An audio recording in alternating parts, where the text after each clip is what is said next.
Bonjour à tous les handicapés des reviews. Alors aujourd'hui, je vais vous parler du kit Rodlink FilmMaker. Donc sur les reviews américaines, eh bien, on voit une boîte bleue. La mienne, elle a été repackagée comme celui-là. Voilà, d'un côté et de l'autre, vous verrez. Je ferai des gros plans, mais essayez de voir. Ici, voilà. Là. Ici, ça indique les différentes fonctionnalités par icône. Alors, série 2, 2,4 GHz Digital Transmission, One Touch Pairing, pour appairer, 128 bits encrypted signal, voilà, signal sécurisé, etc. 3 level gain control, effectivement, c'est 0, plus 10 et plus 20, je crois, sur l'émetteur. Et sur le récepteur, par contre, pour la caméra, pour ne pas saturer l'entrée du micro, il y a moins 10 et moins 20. Hein, donc, soit 0, moins 10, moins 20. Moi, je l'ai mis là à moins 10 dB, le côté récepteur sur la caméra, moins 10 dB, et j'ai baissé à moins 12 dB de niveau pour avoir une marge et ne pas saturer donc le son. Au niveau de l'émetteur, je suis resté à 0 dB. Donc, vous voyez ici, toute cette review est en train de se faire justement avec un système Rodlink FilmMaker. J'ai mis le micro-cravate ici, à peu près à une distance, vous voyez, d'une main, comme ça, tendue. Et apparemment, ça a l'air de bien fonctionner. Bon, mis à part ça, ce nouveau package, on va essayer de découvrir ce qu'il y a à l'intérieur. Et ça s'ouvre un peu comme de partout. Il y a un Français qui l'a fait enfin. Donc, il y a un handicapé des reviews en moins en France qui l'a fait. Donc, je vous donnerai certainement là, carré, pour aller voir sa review à lui. Et il a comparé avec le système, il avait en premier un système Audio-Technica, Wireless System 10 d'Audio-Technica. Il a changé pour un Rode, simplement parce que le récepteur du côté Audio-Technica avait 2 antennes, alors que le Rode, le récepteur a des antennes internes, et l'émetteur aussi. Donc, c'était plus pratique pour lui. Il faut savoir que ces systèmes digital, actuellement, il n'y en a que 3. Hein. Audio-Technica System Wireless 10, que j'ai dit tout à l'heure. Quelqu'un a testé et a préféré changer pour le troquer avec ce Rode-là, le Rode FilmMaker Kit. Ensuite, il y a le système AVX de chez Sennheiser. Simplement, c'est 800 € au moins cher. Si on veut en plus une capsule un peu plus évoluée, voilà, c'est un peu plus cher. Là, pour 350 € à peu près chez Thomann, vous avez un kit complet. Donc, vous avez l'émetteur, le récepteur et le micro cravate. Le micro cravate seul est vendu 189 €. Il faut juste savoir ça. Donc, il est livré avec. On va le voir. Alors, la boîte se présente comme ceci. Hein. Vous avez d'un côté l'émetteur et le récepteur. On va l'ouvrir. Et à l'intérieur, on découvre les 2 packs. Alors, c'est pas compliqué. Ici, j'ouvre le premier. Vous voyez, alors ça, c'est TX transmetteur, donc, je suppose. Alors, j'enlève ici. Voilà. Cette possibilité-là. Donc, ça, c'est le transmetteur. Donc, poche. On pourra donc l'accrocher à une ceinture, ici. Vous avez le petit sachet contenant le micro lavalier, comme je vous l'ai dit tout à l'heure. Et puis, ici,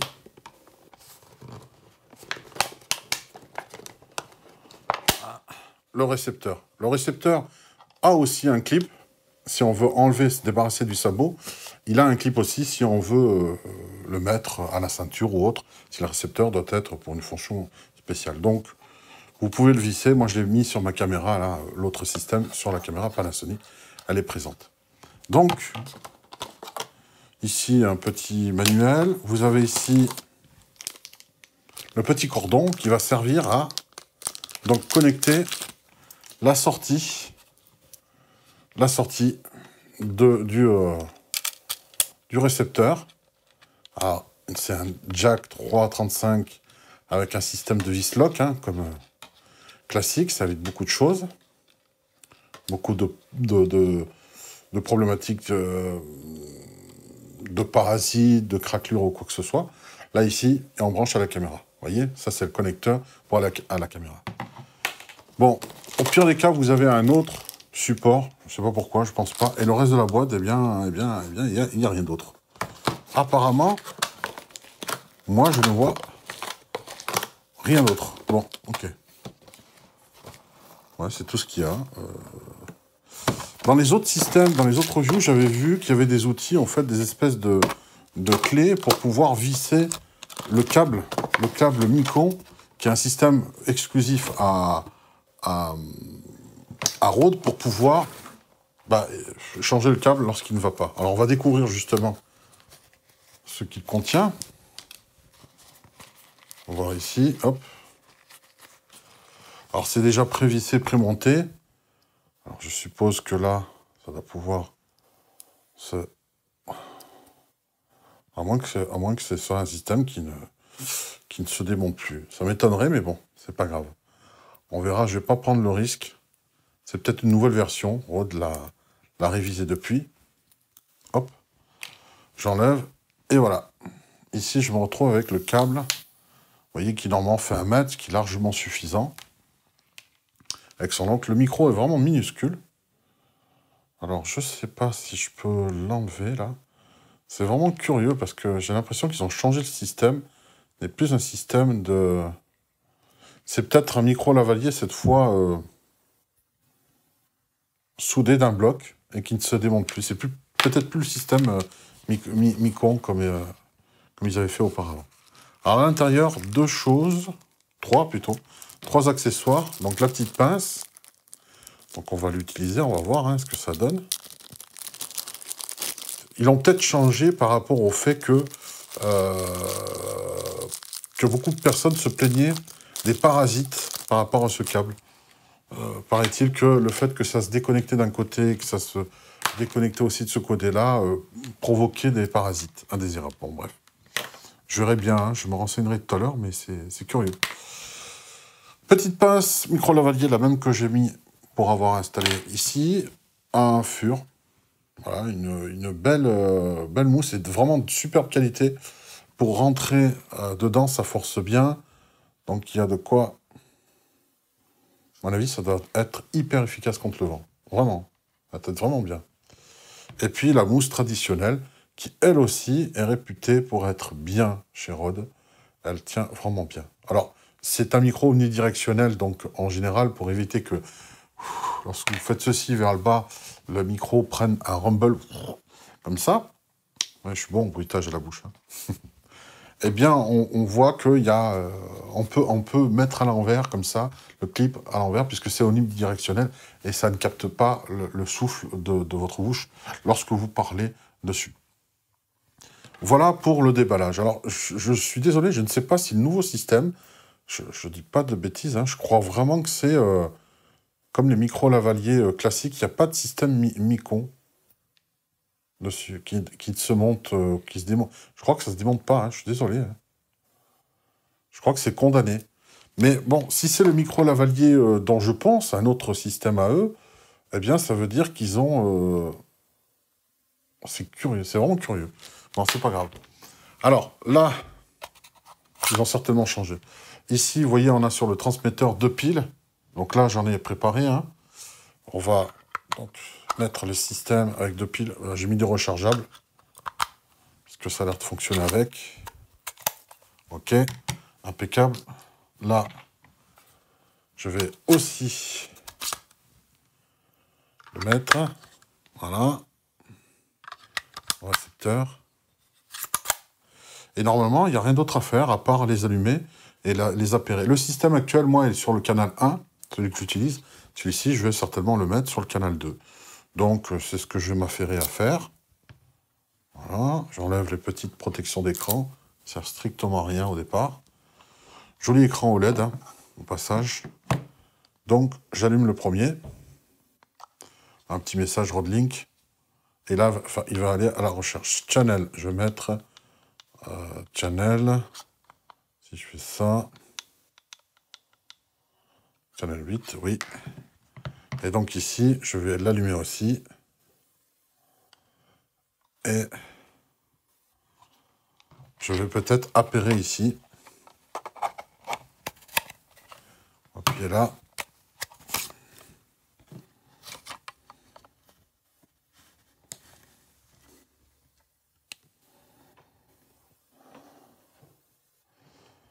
Alors,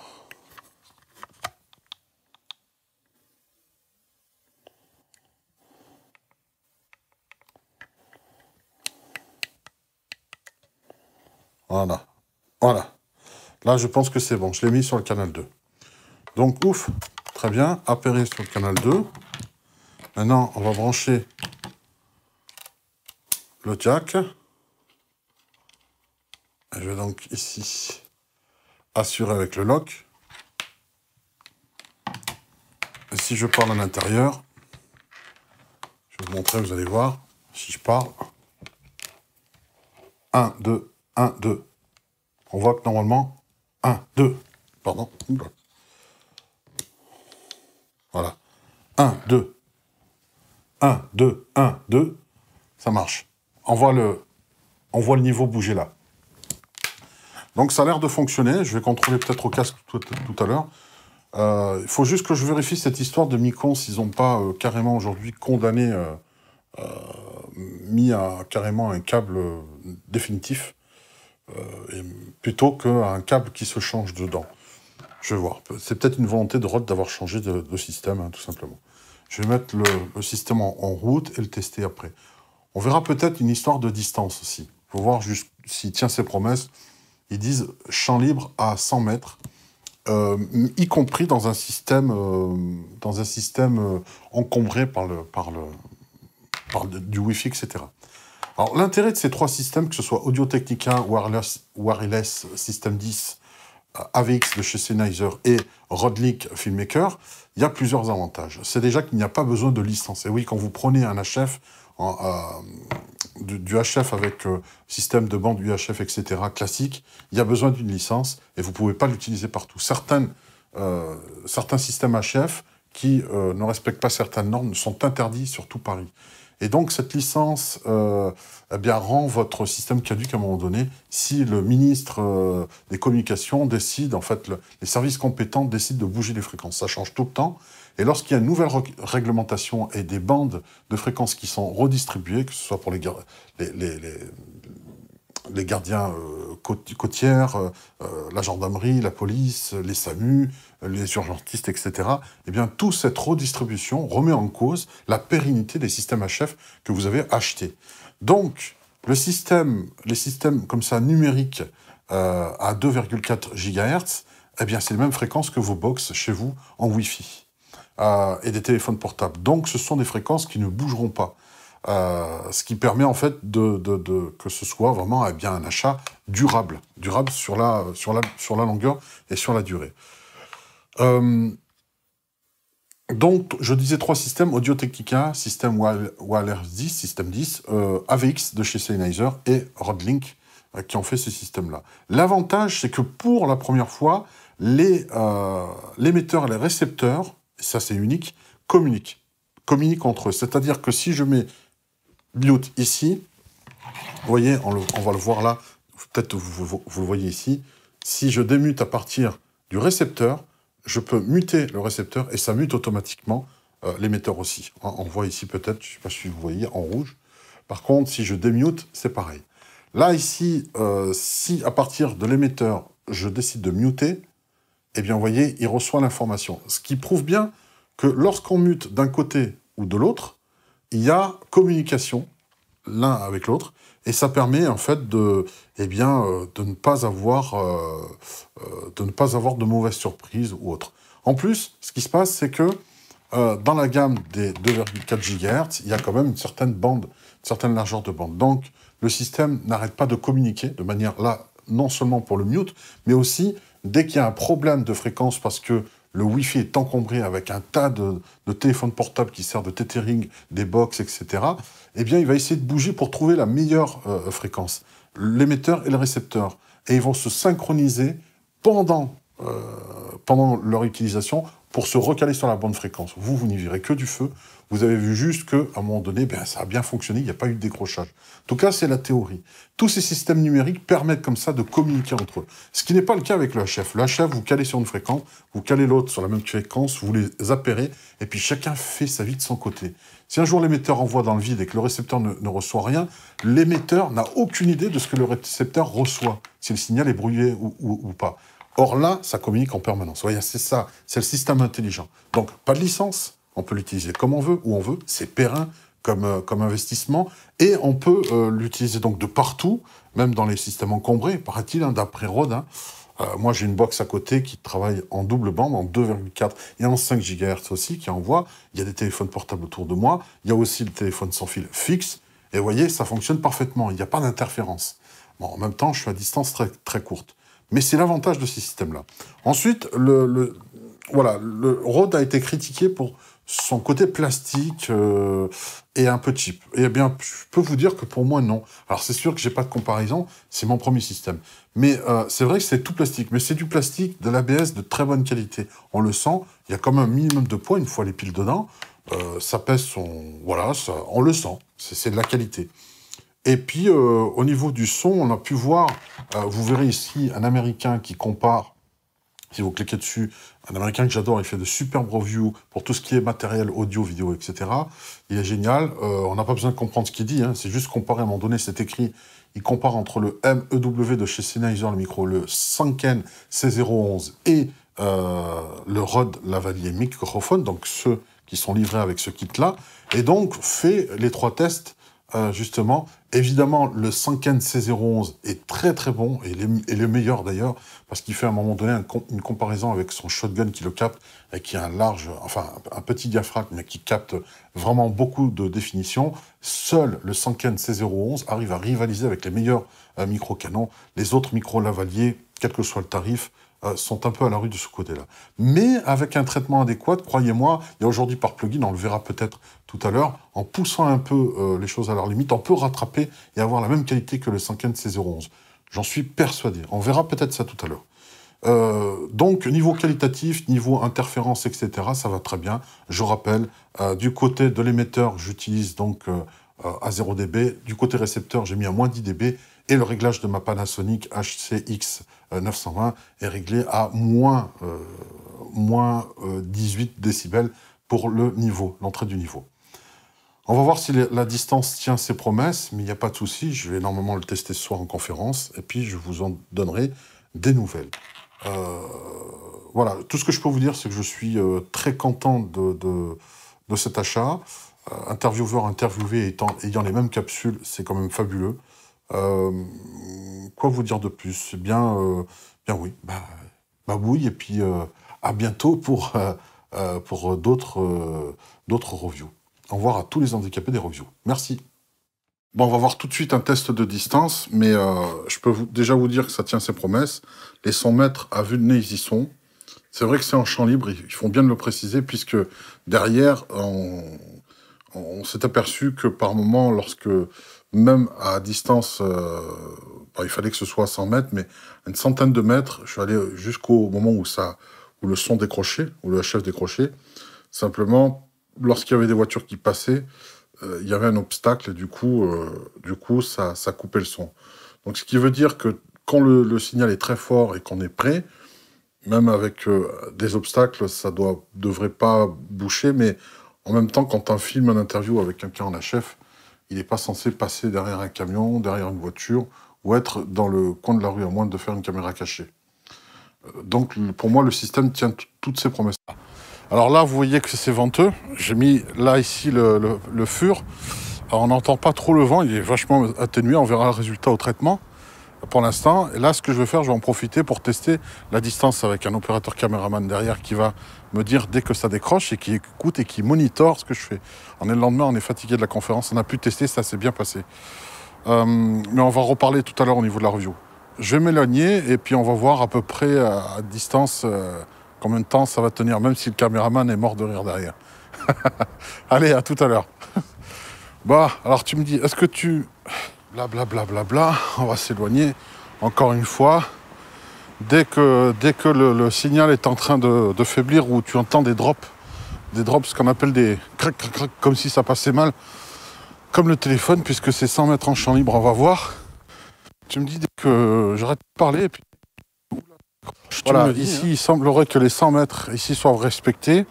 En champ libre, et c'est vrai que quand il y a des voitures entre le caméraman et moi qui passent, eh bien ça coupe. Donc ça veut dire 100 mètres en champ libre. Dès qu'il y a un obstacle métallique, grosse masse métallique de voitures par exemple ou de camions. On va voir en détail maintenant la petite boule de poil anti-vent ici qui a très très bien fonctionné et très bien joué son rôle.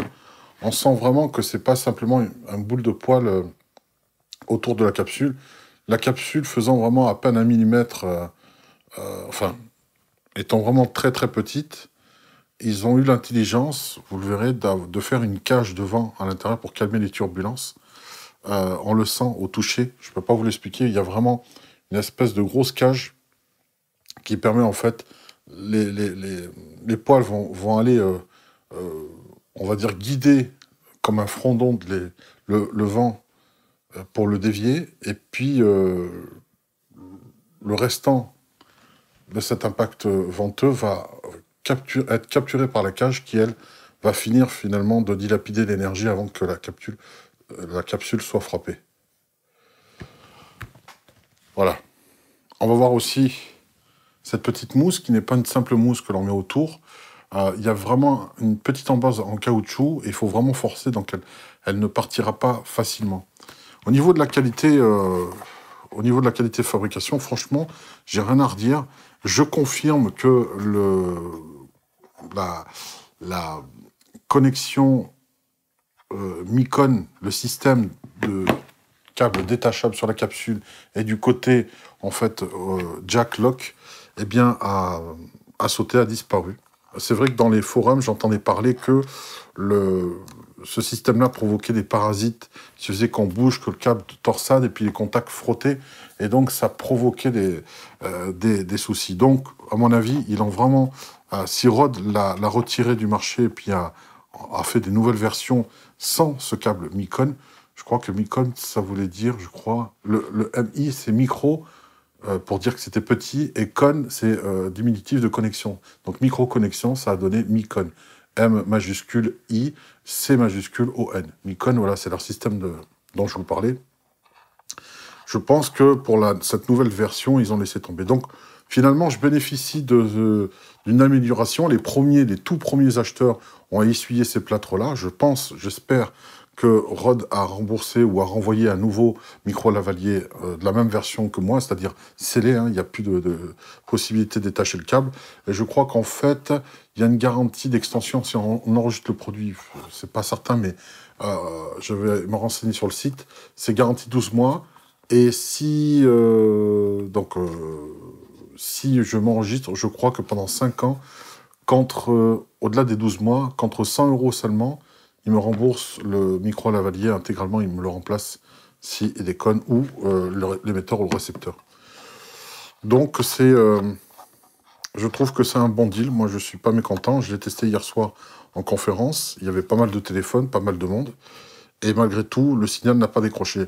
Étant donné que j'ai interviewé une personne et que j'avais 2 systèmes, j'avais peur que l'on puisse, que lorsqu'on cale un canal sur une paire, qu'on appaire quelqu'un sur un autre canal, et bien que ça fasse sauter l'appairage du premier système. Hein. Moi, j'avais donc un émetteur, un récepteur. Mon intervieweur, enfin, mon invité que j'allais interviewer avait lui aussi ce système-là. Et lorsque je l'ai mis en marche, ma seule crainte, c'était que lorsque j'allais mettre sur le canal 2, puisque le mien était sur le canal 1, et bien que ça fasse sauter ma connexion à moi. Ça n'a pas été le cas. Ça n'a pas été le cas, ça a bien fonctionné. On peut avoir jusqu'à 8 systèmes comme ça, appareillés, hein, donc 2 par 2 à chaque fois. Un récepteur-émetteur, on peut avoir 8 récepteurs et 8 émetteurs au sein d'un même environnement sans qu'il y ait de parasitage entre les émetteurs et les récepteurs. Hein. Tous les canaux resteront bien séparés. Donc c'est l'avantage de ces systèmes numériques. Bon, 24 bits, 48 kHz, etc. Le son est très bon, vous le voyez, hein, j'ai pu le traiter, on s'approche très bien d'un son typique Sanken C011. Maintenant, c'est vrai qu'on a parlé du système digital. Je termine sur la qualité rapidement pour dire que le plastique a une sorte de soft touch. Soft touch, c'est pas vraiment velouté, hein, mais le plastique est de qualité, mais au toucher est vraiment agréable. C'est pas une huile ou quoi que ce soit, c'est, je sais pas, un petit quelque chose qui le rend vraiment spécial. C'est vraiment du plastique vraiment de qualité. N'ayez crainte là-dessus. Maintenant qu'on a vu que la distance était bonne, que la fiabilité aussi, qu'il n'y a plus de parasites au niveau du micro puisqu'ils ont changé par un micro-lavalier scellé et pas le système micro-connexion changeable. Il y avait ses avantages, mais justement, ces avantages se sont transformés en cauchemar pour les premiers utilisateurs qui se plaignaient de parasites. Autre chose que l'on peut voir là-dessus, c'est que ces systèmes-là numériques, eh bien voilà, vous avez un émetteur qui va avec un récepteur. Et vous ne pouvez pas faire autrement. J'ai lu sur certains forums que certains qui utilisaient auparavant des Sennheiser G3, des émetteurs-récepteurs, eh bien achetaient un émetteur et prenaient deux récepteurs. Alors pourquoi? Parce qu'il y avait un récepteur qui était sur la caméra, et qui enregistrait en fait le son qui était capté, mais un autre récepteur était branché en parallèle et calé sur la même fréquence que l'émetteur, recevait exactement le même signal en doublant pour alimenter une sono, par exemple, d'un plateau TV ou autre. Donc, il y avait un système, si vous voulez, un seul émetteur et deux récepteurs, d'accord? Mais analogique en UHF, évidemment, qui recevait le même signal venant du même émetteur, un pour l'enregistrement broadcast et le second pour la diffusion sono extérieure sur le plateau. C'était possible. Là, malheureusement, avec les systèmes numériques, on ne peut pas. C'est un émetteur, un récepteur. Donc là, vous serez obligé, du même endroit de la caméra, de tirer un doublon, vous savez, un jack en Y, pour doubler le signal, et puis un signal qui ira à la sono, un autre au broadcast, indépendamment. Voilà, c'est une des limitations du numérique, puisque ça va que par paire, que par paire, que par paire. Encore une fois, je vais vous donner aussi le pourquoi j'ai choisi ce système numérique, puisque, comme je vous l'ai dit, à ma connaissance, il n'y en a que trois, hein, le système 10 de chez Audio-Technica, l'AVX de chez Sennheiser et le Rode Link de chez Rode. Eh bien, déjà pour le prix, le tarif est bas. Mais non seulement, il y a aussi le fait que, étant donné que c'est universel, là, j'ai acheté le Filmmaker Kit. Il y a aussi le News Shooter Kit qui va sortir. Il est censé être sorti il n'y a pas très très longtemps. Et en fait, il n'arrête pas de repousser la date. Si je vais, par exemple, dans certains magasins, il est déjà en vente, mais livrable sous 23 semaines. Donc, ce qui veut dire qu'il ne cesse de le repousser, puisque 15 jours avant, il fallait attendre 6 semaines pour être livré. Là, ça n'a pas été le cas. Ça a été repoussé une énième fois à 23 semaines. Donc, à mon avis, ils ont des soucis de production. Peut-être victimes de leur succès, ou alors, étant donné qu'ils ont déjà corrigé le câble détachable par un câble entier scellé, à mon avis, il y a peut-être des soucis de ce côté-là. Ils veulent peut-être ne pas se planter pour sortir l'autre version, donc la version News Shooter. Ça, c'est le Filmmaker Kit. L'autre version est un News Shooter. Alors, le News Shooter, c'est exactement le même récepteur, c'est-à-dire celui-ci, avec le jack-lot qui va aller sur la caméra. Donc on peut utiliser le même, mais à la place de l'émetteur de poche qui se glisse avec un clips, eh bien c'est un, je monte dans l'infographie là sur le coin, c'est un bloc qu'on met derrière le micro en XLR. Alors ce qu'il y a de malin, ce qu'il y a de vraiment super bien, c'est que si vous achetez, bon, il faudra attendre évidemment, le système News Shooter, il pourra être très polyvalent. C'est celui-ci que je voulais originellement acheter, mais voilà, à force d'être repoussé, je ne pouvais pas attendre. Il fallait vraiment que je m'équipe d'un système HF performant, fiable. Ça a été vérifié hier, et moi, ça me convient très bien, donc je garde cet achat. Mais le système News Shooter de Rode, eh bien, le bloc émetteur qui se branche en XLR sur le micro est vraiment performant parce qu'il a le 48 volts, l'alimentation 48 volts. C'est une des spécificités. Il peut s'alimenter par USB, tout comme l'émetteur et récepteur du Filmmaker Kit. Hein. Ils ont une connectique micro USB pour apporter une alimentation supplémentaire. Certains disent que avec les alimentations externes en USB, il y aurait des problèmes de parasites. Bon, le seul qui en a fait un, c'est en anglais comme d'habitude, mais il a fait à partir, vous savez, de cette petite fameuse prise toute petite, toute plate, qui donne directement un port USB pour alimenter. Évidemment, si on passe par ces alimentations qui sont toutes petites, sans transformateur à découpage, c'est bourré. Ça hache le courant en PNW. Enfin bref, c'est une technique électronique qui pourrit vraiment l'alimentation. Ça alimente certes en 5 volts, mais avec un 5 volts qui est CAFI d'interférences et de choses comme ça. Donc pas étonnant que certains se soient plaints. Par contre, si on prend un power bank qui permettrait par exemple un powerbank comme celui-ci, issu d'une batterie à 3,7 volts, avec un petit booster capable de monter à 5 volts, hein, pour rattraper le reste, eh bien, il est fort probable que ce soit propre. Je ne vais pas faire le test parce que, vu le prix des piles rechargeables, et même des piles neuves que l'on peut mettre dedans, alcalines, ça vaut vraiment pas le coup d'utiliser ce système. Alors, pour revenir au New Shooter Kit, c'est ce qui m'avait en fait décidé à prendre un Filmmaker Kit de chez Rode et pas un système disque de chez Audio-Technica ou un AVX de chez Sennheiser. Déjà, premièrement, pour le prix. Deuxièmement, pour le côté compatibilité, réversibilité avec d'autres systèmes existants. Étant donné que j'ai maintenant le Filmmaker Kit, je ne suis pas obligé d'acheter complet le New Shooter. Le New Shooter, on pourra indépendamment, Rode l'a annoncé, acheter juste l'émetteur qui se branche en XLR sur les micros. Et ça, je trouve ça génial. Alors, je vous ai dit tout à l'heure, il alimente en 48 volts, mais non seulement il peut se brancher en XLR, mais juste à côté, vous avez aussi, en fait, une petite entrée mini jack. Donc, ça veut dire que ce même bloc qui sert pour l'XLR peut servir aussi pour votre micro-cravate. Ah oui. Donc, c'est pour ça que je voulais acheter ce système-là en premier. De plus, non seulement on pouvait l'alimenter avec 2 batteries, mais on peut aussi mettre les batteries qui sont en fait très connues et assez économiques, qui équipent les caméras Sony, la série NFP ou NPF, je ne sais plus, mais qui sont très répandues, des batteries qui sont très répandues sur beaucoup de caméras Sony. Donc, ils ont rendu ça compatible avec ces, je crois que c'est NFP 550, quelque chose comme ça, et on peut prendre les plus grosses batteries. Donc, on peut tenir un week-end entier à faire de l'animation avec un tel système HF comme ça. Donc, je trouvais que c'était extrêmement malin. Et j'ai oublié aussi, sur le système New Shooter Kit, l'émetteur a aussi une écoute directe au casque si on veut entendre directement ce que l'on dit au micro. Voilà, c'est une sorte de monitoring en live, en direct. Et je trouve que c'était un système, au lieu de 359 € pour le Filmmaker Kit, le système New Shooter coûte dans les 500 €. Donc ça coûtait un peu plus cher, mais il y avait cette ambivalence, cette possibilité de l'utiliser soit en micro-cravate comme je l'utilise actuellement, d'accord, soit sur un micro XLR directement branché, je pouvais interviewer. Voilà la raison pour laquelle j'ai choisi le système Rode plutôt qu'un autre système.